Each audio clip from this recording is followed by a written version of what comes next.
Hello বন্ধুরা, আশা করি সকলে ভালো আছো। তো চলো শুরু করা যাক আজকের ভিডিও। আজকের ভিডিওর বিষয় হচ্ছে যে বিএসএনএল এর নতুন অ্যাপ এনেছে অ্যাক্টিভেশনের জন্য। সেই অ্যাপটি কিভাবে কাজ করে সেটির ব্যাপারে পুরো তথ্য জেনে নেব। তো চলো জেনে নেওয়া যাক। তো ভিডিওর প্রথমেই আমি বলে রাখি যে বিএসএনএল যে অ্যাপ এনেছে, যে নাম্বার আপনি অ্যাক্টিভেশন করবে সেই নাম্বারটি যখনই সিলেক্ট করবেন অবশ্যই নোট করে নেবেন, নচেত আপনি নাম্বারটা দ্বিতীয়বার আর দেখতে পাবেন না। তো এটু একটু খেয়াল করে অবশ্যই নাম্বারটি নোট করে নেবেন। তো চলো শুরু করা যাক। তো দেখতে পাচ্ছেন কি, কি অপশন আসছে। তো এখানে আপনি এমএনপি এখন করতে পারবেন না, বর্তমানে অ্যাপটি সঠিকভাবে কাজ করছে না। তো পরবর্তীতে আপডেট এলে অবশ্যই আমি জানিয়ে দেবো। তো এই অ্যাপটি যারা ভাবছে ডাউনলোড করব, তার ডেসক্রিপশনে লিঙ্ক দিয়ে রাখবো, সেখান থেকে ডাউনলোড করে নিতে পারবেন, বা কমেন্ট বক্সের ফার্স্ট যে কমেন্ট সেটি আমি পিন করে রাখবো, সেখান থেকে আপনারা ডাউনলোড করতে পারবেন। আর তাও যদি ডাউনলোড না করতে পারেন, আমার অ্যাবোটে টেলিগ্রাম চ্যানেলের লিঙ্ক আছে, সেখানে আমি এটা দিয়ে রাখবো, সেখান থেকে আপনারা ডাউনলোড করে নিতে পারবেন। তো দেখতে পাচ্ছেন কিভাবে কাজ করে অ্যাপটি। যা পদ্ধতি ছিল আগে সেম পদ্ধতি আছে, কিছু কিছু জায়গায় চেঞ্জ হয়েছে। আর দেখেন, দেখতেই পাচ্ছেন এগুলো আগে ছিল।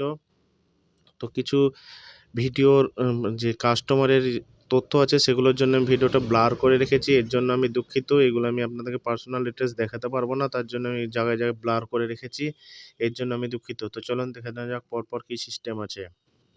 দেখতে পাচ্ছেন আমার কেওয়াইসিটা হয়ে গেল। এর পরবর্তীতে আসবে কাস্টমারের কেওয়াইসি। কাস্টমারের কেওয়াইসির জন্য আপনাকে কি করতে হবে, চলুন কাস্টমারের ফার্স্টে আপনাকে আধার নাম্বার লিখে নিতে হবে। এখানে আধার নাম্বার লিখে নেওয়ার পরে যে ফেস আরডি অ্যাপটি আছে, আপনার অবশ্যই পুরনো অ্যাপ আছে, কিন্তু যদিও আপডেট থেকে থাকে তবুও এটাকে আনইনস্টল করে ইনস্টল করবেন, নচেত আপনার কাস্টমারের যে ফেস অথেন্টিকেশন সেটি কাজ করবে না। তো এটি একটু মনে রাখবেন। আনইনস্টল করে দিয়ে ইনস্টল করবেন, তখন দেখবেন অবশ্যই কাজ করছে।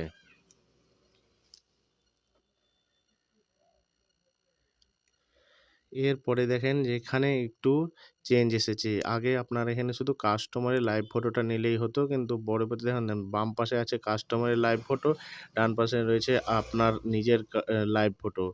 এটি আগে ছিল না, বর্তমানে এসেছে। তো জন্য কাস্টমারের লাইভ ফটো নিয়ে নেওয়ার পরে আমার লাইভ ফটোটি নিয়ে নিচ্ছি।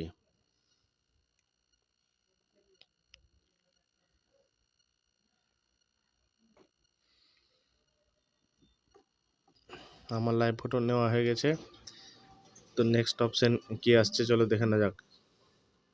নেক্সট অপশানে আসবে, দেখতেই পাচ্ছেন আপনারা এখানে। এরপরে যে অপশানগুলো ঘরগুলো বাকি আছে সেখানে টিক দিয়ে দেওয়ার পরে সাবমিট করে দেবেন। তারপরে আপনার অ্যাক্টিভেশন প্রসেসটি কমপ্লিট হয়ে যাবে। অ্যাক্টিভেশন প্রসেসটি কমপ্লিট হয়ে যাওয়ার পরে কিন্তু আপনি যে নাম্বারটি অ্যাক্টিভ করলেন সেই নাম্বারটিকে বর্তমানে এখন দেখাচ্ছে না, আপনাকে হোম পেজে ব্যাক করে দেবে। এর